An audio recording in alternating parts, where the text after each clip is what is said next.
पनवेल, नवी मुंबई, रायगड परिसरातील बातम्या पाहण्यासाठी आमच्या मी साक्षीदार या यूट्यूब चॅनलला सबस्क्राईब करा। टँकरने दिलेल्या धडकेत 38 वर्षीय मनोज रामजी कांबळे राहणार इच्छापूर्ती बिल्डिंग घरकुल सोसायटी उसरली गाव याचा मृत्यू झाला।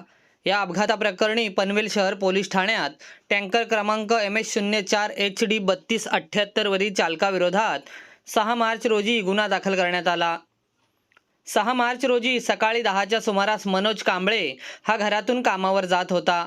यावेळी घरकुल सोसायटी इच्छापूर्ती बिल्डिंग उसरली गाव येथे मनोज आला असता पाण्याचा टँकर क्रमांक MS04HD 3278 वरील चालकाने टँकर वेगाने चालवून मनोजला समोरून धडक दिली।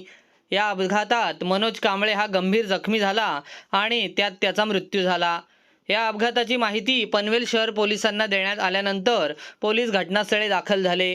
पोलिसांनी टँकर क्रमांक MS04HD 3278 वरील चालकाविरोधात गुन्हा दाखल केला असून पुढील तपास सुरू केला आहे।